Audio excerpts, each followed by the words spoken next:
another storm's gonna go down. And wait a minute, is this a thing? Is herO really gonna? herO's gonna do this. There's a drop on the other side, and Gumiho is trying to find some damage on the rejoinder, but herO has broken Gumiho. On the bottom right, in the blue, he of course is the Terran player. It's Gumiho. And in the upper left, in the red for Dragon Kites of Gaming, he is the Protoss player. You know him, you love him. At least I do. He's herO.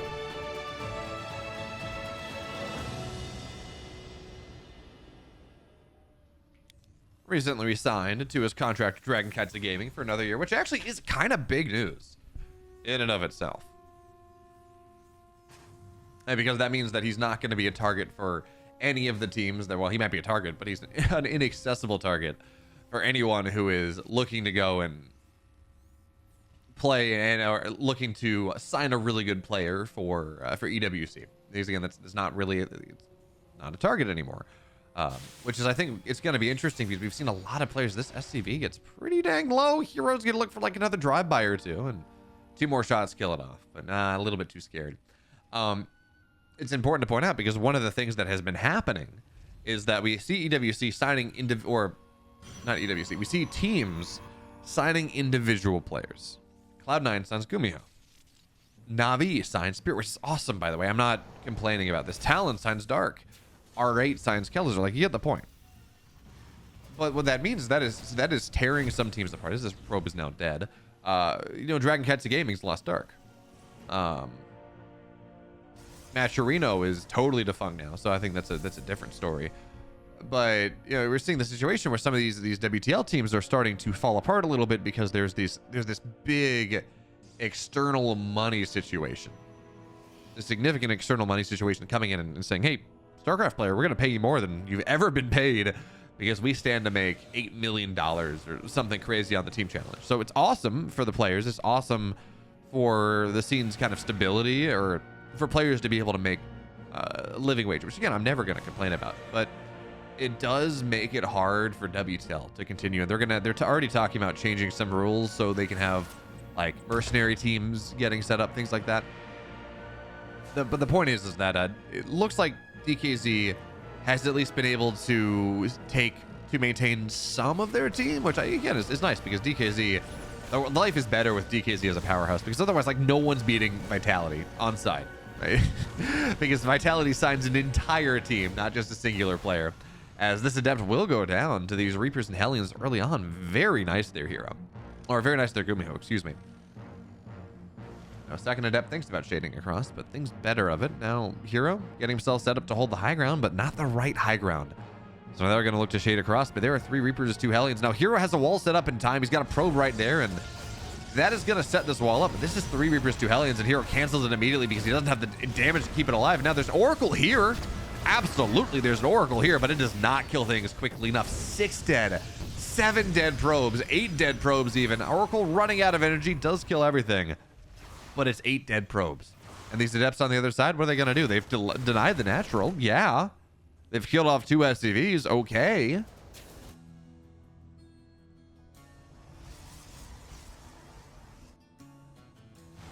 But herO has lost so much more. And he really does have to counterpunch in a significant way. So Oracle's onto the other side. We got 2 Adepts right now. This natural is not going to complete in time. Another SCV will, and always gonna have to get targeted down. herO doesn't target the SCV down. Somehow it hides in the command center. And now this natural's, it's gonna get up, which means that it takes a lot of power. It takes a ton of power out of this push coming out of herO. It's still scary, don't get me wrong. It is still scary and it is still committed. The fact that Gumiho doesn't have to try to hold the natural, he can just lift his command center, go back up to the high ground, makes life much, much easier. And by the way, this is naked 4-gate. There's no Twilight. There's no blink. This is just 4 gateways looking to get damage done, looking to deny Gumiho this advantage that he's built for himself by killing off so many workers. So for now, Marines are here. There's triple Oracle action. This has a lot of legs all of a sudden. That is a ton of Oracles and just not a ton of anti-air. Oracles kite backwards out of range of the Cyclone. And all the Marines are going to go down. But the problem is all the Oracles are dead too. And actually, there are a couple Marines still remaining. So all of us, I was going to say, you know, all of a sudden this looks like this might have some legs. Unfortunately, herO suffered a bit of an amputation. Both of his legs cut off at the knees. This push really is lacking quite a bit right now. There's a Liberator done. There's a tank done. herO's trying to get to the next stage of the game. He's got probes being made. He's got a Twilight on the way. He's warping in for Adepts to try to shade past all the defense. But herO is insanely committed. He has to get so much done with this. So Adepts are going to think to shade maybe on top of the tanks, looking for some friendly fire right there. They're going to get it in part with these tanks. But even if you get the friendly fire, is that enough? I don't think so. SCV is repairing the Liberator as well. Is fantastic, because all you got to do is kill the Stalkers. Adepts don't shoot up. It doesn't really matter. Not at all.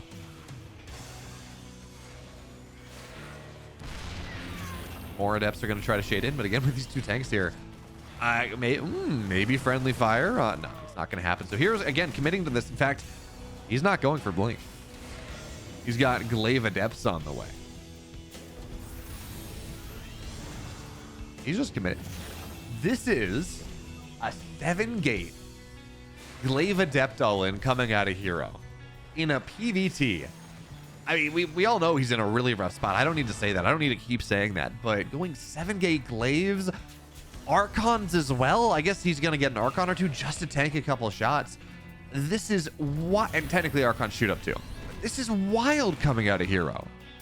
This is, quite frankly, I don't think I've ever seen this coming out of herO. This is so cool. So more SimCity's getting made. That's the important thing to point out right now. Gumiho is slowly making it harder for these Adepts to shade and slowly making it harder for herO to do what he would like to do. So gateways are done just about right now. They're going to transform in the next 15 seconds or so as this final gate's going to complete. He's getting Storm? That is that a response to the scan? No. Scan of the natural doesn't see anything. This is wild from a herO right now. He's going to shade onto the right side, gets a couple SCVs, gets 3, but the tanks are preventing really any more damage than that. And, well, Adepts do not withstand tanks really all that well. So Adepts are going to shade back out once again. Maybe one of them die. No, not even a single one is going to die to the Liberator right now. And where do we got, like, this is the craziest thing I've ever seen. This is wild out of herO's. Man, this SimCity from Gumiho is so good. And the tank positioning just slowly moves forward. It means it's so hard for herO to get away with what are, quite frankly, his wildest dreams, his most insane nightmares. Like, he's got his third base on the way. He's getting Blink behind this. But I'm just sitting here asking myself, like, there's no way this works. There's no way this works, right? Like, 0 shot. But herO has been known to pull rabbits out of more hats than I have. herO has pulled more rabbits out of more hats than I have ever seen in my life. So exactly what he goes for, I don't know. For now, the Adepts are going to run away. He's going to just kind of sacrifice the gateway on the map whenever Gumiho wants to deal with it. But the Robos, I mean, this is slowly turning into kind of a Charge Lot Archon Storm game, which is not my favorite composition, but it is viable before Ghosts are out. Ghosts are only just now getting started. Our Ghost Academy is just now getting started. So herO does have a timing where he might be able to make this work. And that just seems insane to me. Now, certainly the gateway is going to go down. And there is that. But what is happening right now? What is this herO? It's a lot of investment in things that are not very good. And I think he's just probably dead. But this is a cool experiment. I'm not really gonna complain. He was in a rough spot after the early game, so you might as well freestyle and try to make something happen.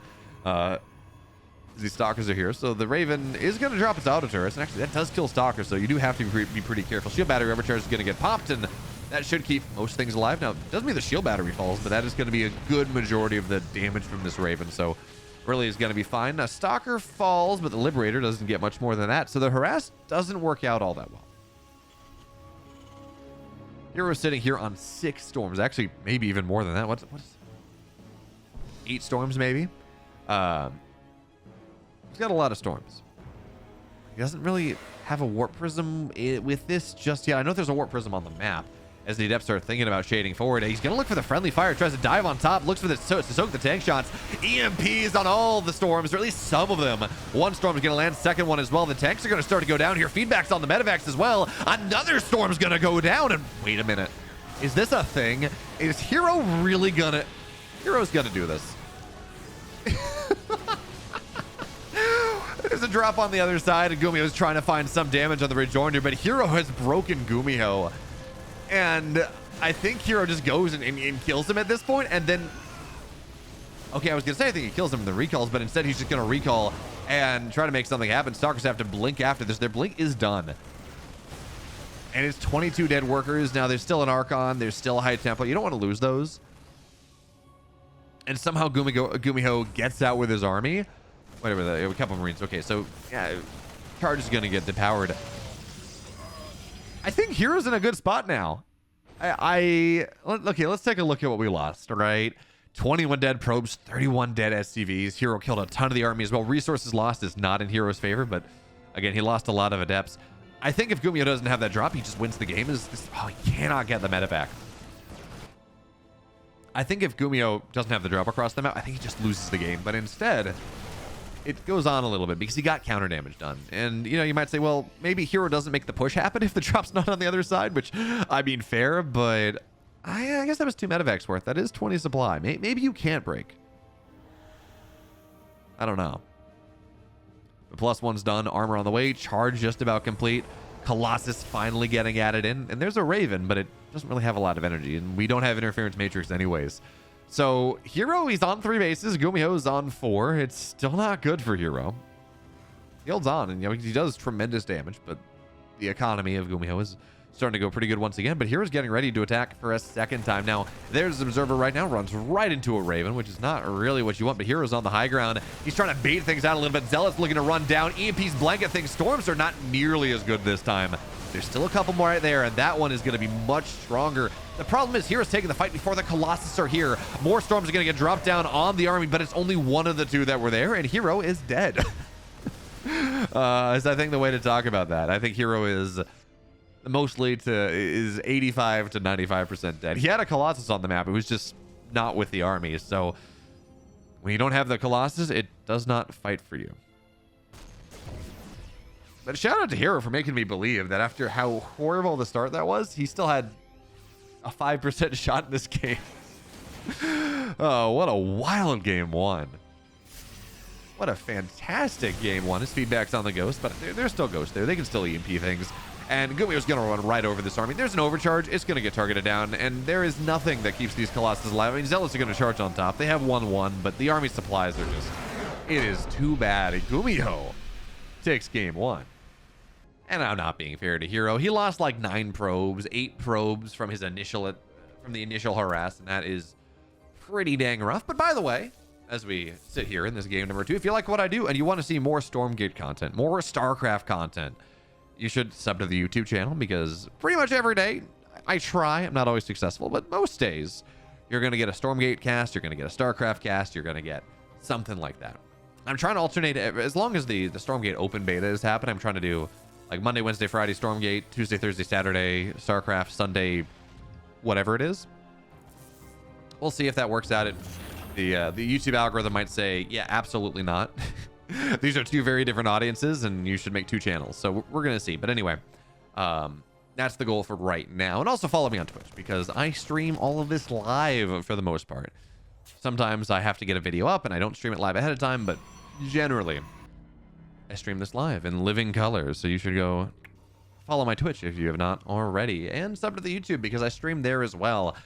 As we take a look at what's happening in this game to Gumiho.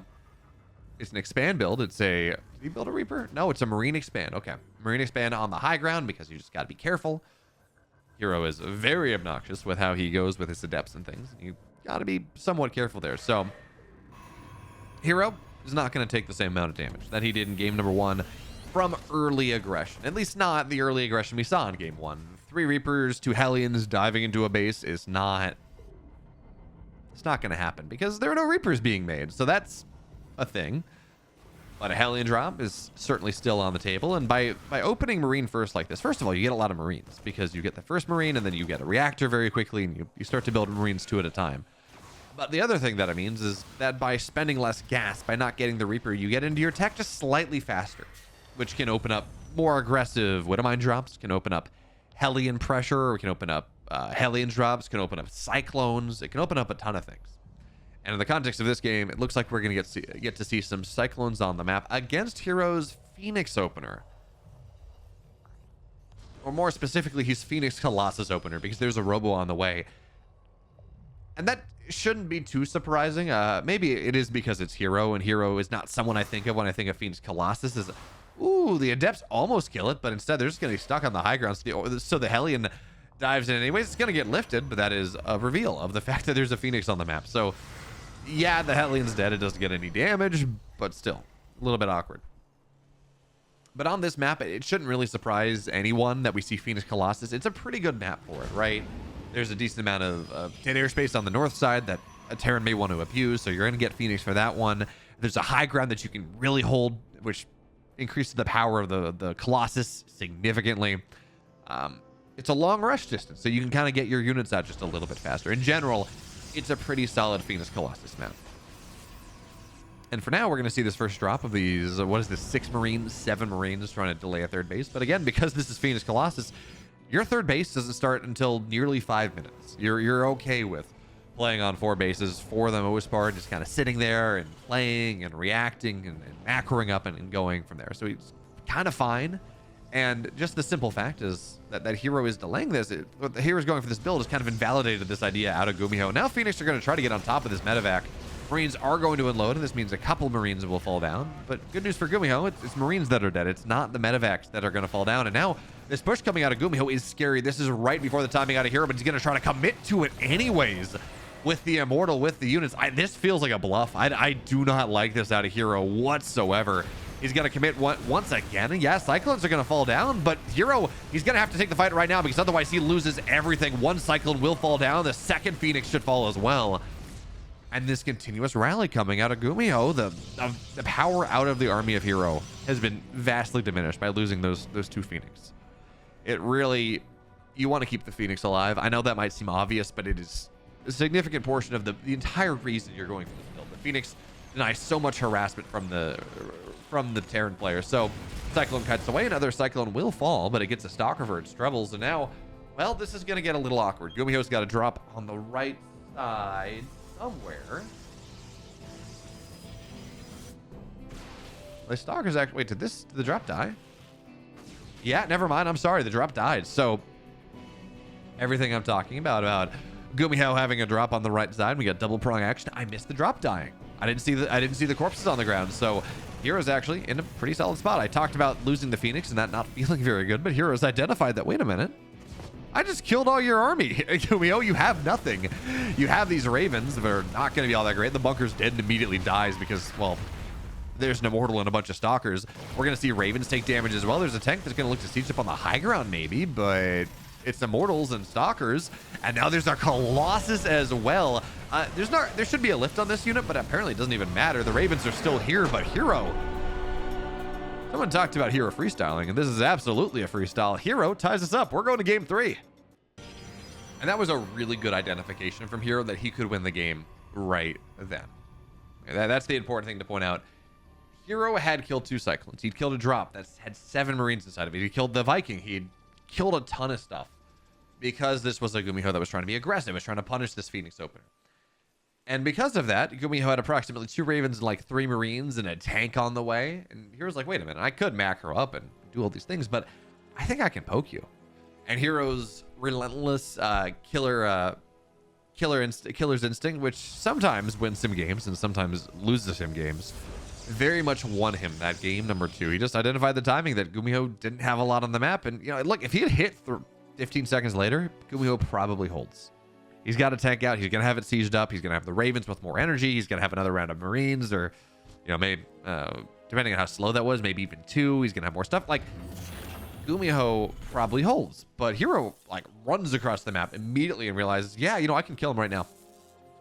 I can annihilate him right now. I have this timing. I might as well take advantage of it, as this probe is so annoying. This SCV down to 5 HP and delays the production of the... Yeah, it delays the production of the command center. By the way, herO also scouted that, yeah, okay, these structures are in weird spots. I can click on this probe. There we go. He had his, wait a minute, this is a little weird. So he sees the factory, doesn't see the barracks, but he sees the Reaper back in his own base. So it's like, okay, I know what's happening right now. By the way, we're sitting here in this game 3 as we just put a little context. Who wins the best of 1? Because that's effectively what this is. The Ligulac says very much here. Wow, I didn't realize their head-to-head was that big. 65-26 in Legacy of the Void. In series, not in games, of course. But that's a significant metric. Anyways, herO, he's opening Twilight in this third and final game, which again makes a little bit of sense. There's a bit more of a high ground, low ground that you can kind of play around with Stalkers. You can play around on things just a little bit. By the way, this Zealot and this Adept are just being, again, I feel like I say the words annoying and obnoxious in herO games far more than anyone else, because he's just what he's doing, right? He's not going to kill any of this. In fact, I think he might just lose the Adept. He's on the other side. He will get the Reaper. The Zealot actually gets in the main base, gets a full scout. It's like, herO, this shouldn't work. But you have succeeded in being annoying. You have succeeded in delaying your opponent moving down into the natural just a little bit. Is actually really painful. So Gumiho's got his third base on the way just about as fast as possible. And doing this is not what Terran players do. Quick third CC is not in the meta for the most part. Beyond will do it sometimes off of a 3 racks opener, funnily enough. Sometimes Gumiho will do it. But again, this is not the standard. There's a reason for that. You need units to defend. You need units to be aggressive. Terran players, as much as the meta is, as much as the matchup is pretty Protoss favored at the moment in any given series, excuse me, Terran favored in this matchup in any given series. Terran players still don't feel like they want to give Protoss the world. They don't want to let them just kind of sit there and be comfortable. The trick is you have to go and make them be uncomfortable, which is kind of funny because I talk to Protoss players and they're saying the exact same thing. Almost like Starcraft at the highest level is as much about forcing your opponent to make mistakes as trying to play perfectly yourself. Crazy that.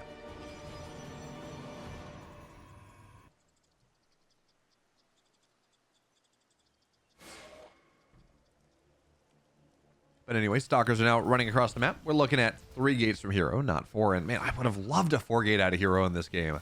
I mean, he didn't see the third base, so it's kind of hard to tell. But man, it would have been so good.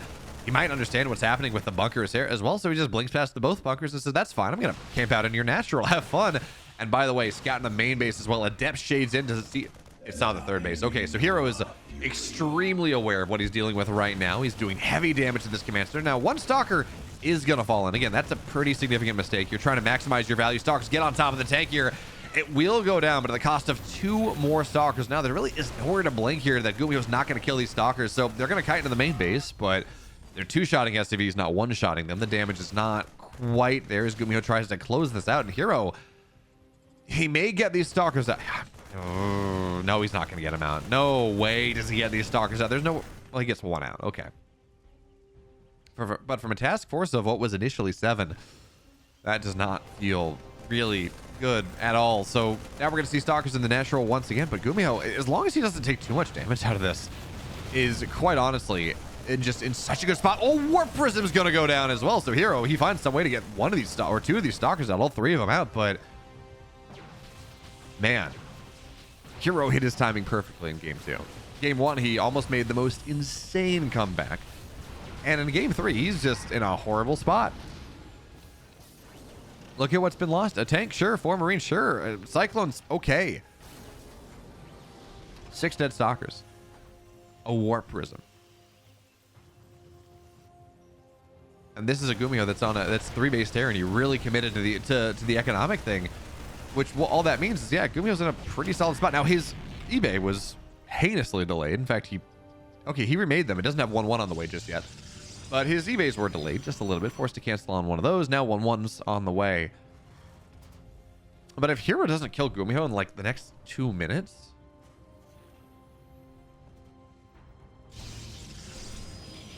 herO told Roddy at tournament apparently that he plays to annoy his opponents, which is why he sometimes doesn't GG even when he's dead. Like just the mental fight. Which, you know what? I can see that. Although they're not GGing when you're over because you still have a couple units you can micro, is the most Terran sentiment I've ever heard. So I don't know what herO played in Brood War, but Just saying, that's a very Terran. Well, I guess that's a very StarCraft 2 Terran thing. I got to drop with like 4 Marines and 2 Marauders. I can micro until the end of the world. No, you can't. Leave the game. But anyways, Zealots are going to get on top of this bunkers. Gumiho salvage that. Well, I think he may have lost the first one. Force fields are going to be really nice, actually, as SCVs have to get pulled. But again, Gumiho can kind of afford this because for the moment, he has that third base. It's down. He has been benefiting from the mules.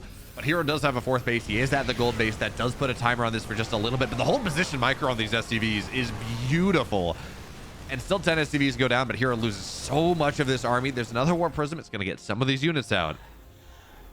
But I don't think Gumiho's too upset about this. His 1-1 is done in the next 30 seconds. His combat shields are going to be done pretty quickly as well. And so long as he doesn't die, his counterpunch is going to be tremendously strong. So Scan goes down to the natural, sees what the tech is or lack thereof. He sees that, okay, the Forge is researching something. You don't have upgrades. You got 1 Forge. That's going to be the case right now. Gumiho, he does need to take this third base. As much as I'm talking about how, well, look, he's got 3 command centers, and that means mules are great. He does still have to take the base at some point. His Zealots are going to get on top of this army once again. Widow Mines get pretty decent shots, but now the army's trapped in the main base. There's a force field, and that does mean more damage on the natural. The natural command centers start to fall pretty low. Tanks on the high ground and more force fields just preventing this army from finding their way in. herO soaks a tank shot with his Zealots to kill off the SCVs. I love that out of herO. And this is starting to become a problem for Gumiho. We can talk about scaling for the late game all we want, but if herO just continues to not allow him to mine whatsoever, which is what's happening right now, let's be clear, the natural's burning. If that is the case, it doesn't truly matter how well Gumiho scales because he can't afford an army, and his army will be too small. So herO, Zealot's going to run in once again. Widow Mine's not on top of it. Force fields, actually, the force fields are not great. Force fields get on top of a couple units, but they're not incredible. Now, this command center is going to start to burn. herO, do you target it down? Well, now he can, because the Immortals were the damage that were required to kill this base. Now he can't really do that. Widow Mines go off on, well, a bunch of stuff, including, more importantly, the sentries that were providing these force fields. But Zealots are going to charge in once again. This fire base of Immortals is killing so very much. But now we're going to start to see this. The upgrades are really starting to come to the fore. 2 Immortals are going to, really all that's left of this army. Gumiho tries to chase it down. He cannot chase this War Prism down all the way. herO, beautiful micro to keep these Immortals alive, to get some of the Marines, but now hot pickup, boosting, trying to get on top of this War Prism. herO, he drops in time, and he will be okay. But look at the economy right now. It's like, wow, Gumiho, you survived. Yeah, you did. Your upgrades matter. They're a big deal. But it is 77 workers to 33. The economy is a significant problem, and herO's going to have Colossus out pretty quickly. He's going to have +2 attack out pretty quickly. He just has to buy some time. And that is the key thing right now. Although, the other way to look at this is a lot of his army is based around this gold base, so he cannot really afford to lose that. Widow Mine is actually, it's going to get a shot off and almost got targeted down just in time with the Observer on the top. Now, Immortals move forward, but the choke makes it really hard for the Bio to get on top of things. And now there's double Colossus on the way. Extended Thermal Lance on the way. We do, of course, have Blink. That was what was made earlier. And this drop out of Gumiho on the right side, that might just be a go signal for herO. Because first of all, herO sees this. He's got the pylon. He knows what's happening. He's like, okay, well, it's 10 supply. You don't got Gumiho. You're already in the rough spot. I know you are. I've been doing damage to your economy for the last 10 minutes of this game, so I can just run in. More SCVs are going to go down. Now, Gumiho on the other side. How much damage is he getting done off of this drop? It's going to be a recall. The army is going to get... Stalkers are going to get back home. They can blink on top. They don't even have to. And herO moves on to the round of 4.